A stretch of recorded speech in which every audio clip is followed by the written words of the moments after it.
Hi, fifth grade. Okay, we are going to do chapter 25 today for When the Sea Turns Silver. All right. Wow. Hello, quarantine hair. Okay. The long walkaway ended in the courtyard, flanked by red columned buildings, their dignity belled by the distinctive noise of snoring. Yana marched forward and pushed open the carved doors of the main structure. Inside, a lone servant blinked up at them. Fishing in empty water, are you? Yana scolded. How dare you sleep when you should be working? The servant, a graying woman, threw herself on the floor, kneeing with apologies. Yana shook her head and sighed. These are the king's guests, she said with a tone of authority. They'll be staying for at least a couple of days. Start the coal heaters and make sure their rooms are comfortable. The servant nodded and bowed. As Yana waved her hand in dismissal, the servant snatched up her fallen broom and scurried away. I probably saved her life, Yana said with a hint of her crooked smile. This place has been empty for months. You could freeze to death sleeping here. But Pinmi only looked at Yana curiously. She was scarcely half a head taller than Yishan, but she ordered servants about as if she had been at the palace for decades. As if hearing her thoughts, Lady Meng spoke. Have you been here a long time? She asked Yana. It's unusual for someone so young to have so much responsibility. Yana's impish grin returned. That's your nice way of saying I'm not old enough to be the head of the king's servants, she said. I'm not. I worked in the kitchen at first. From the kitchen to the king's attendants, Yishan said. That's quite a jump. Why were you working in the kitchen? My father got into some trouble a long time ago before the Tiger King became emperor. Yishan was starting to stammer, but she took a deep breath and continued. I was just happy to find a place where I could stay. Where did you come from? Lady Ming asked kindly. Oh, Yishan said vaguely. Just a village by the sea.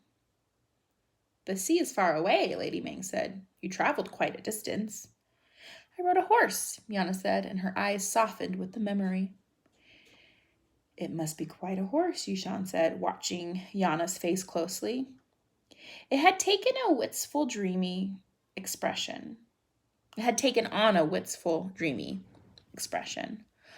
Oh, it was, Yana said.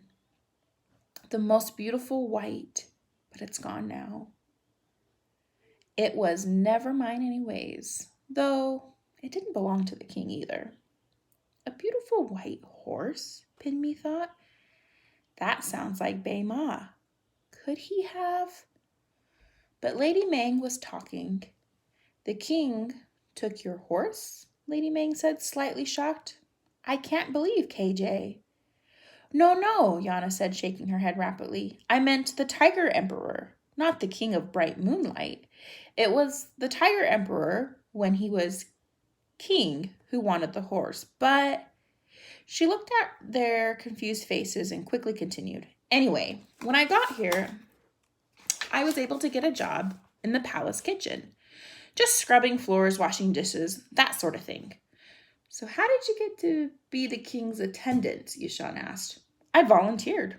The Tiger Emperor took all the men to work on the wall, Yana said. So that left only old women and girls here at the palace. There are some guards, Yishan protested. The king can't trust them, Yana snorted. They're all spies for the emperor. The emperor is spying on the king?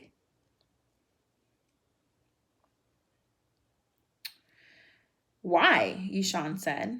He could just kill the king like he did all the others. No, he can't, because he needs him, Yana said. Why?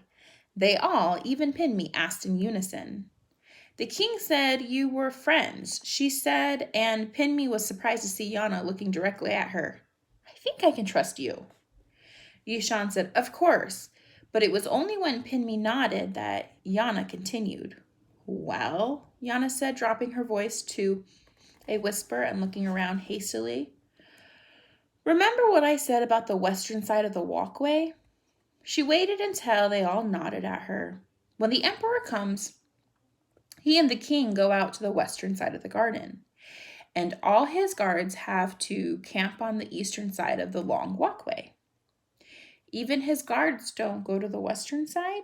Ishan asked. Yana shook her head. No one crosses over to the western side when the emperor is here, she said. Not a servant or a guard. They wouldn't even dare shoot an arrow. Like I said, you'd be killed if you did. I bet even a bird would be killed if it were there at the same time as the emperor. Does the emperor come often? Lady Meng asked. Yana nodded. But only for one night, when the moon is full. She said, he leaves right after, as fast as he can. And the emperor is here now? Yishan said, disbelief creeping into his voice. Well, it's a full moon tonight, Yana said, shrugging. That's when he and the king go out to the garden alone, at night, when the moon rises. But why? Lady Meng said. What do he and the king do? Yana shrugged and began leading them through the empty hall to the chamber door. I asked the king once, but he told me it was safer if I didn't know, she said. But whatever it is, only the king can do it, and the emperor needs him. That's why no one is allowed to harm the king, but the king isn't allowed to do anything either. What do you mean? Lady Meng asked. Well, the palace might as well be a prison, Yana said. The king can't leave and no one is ever allowed to see him. We did, Yishan said. That's true, Yana said, frowning. She stopped at the door and opened it. I hope you don't get in trouble for it. Okay, chapter 26. See you tomorrow.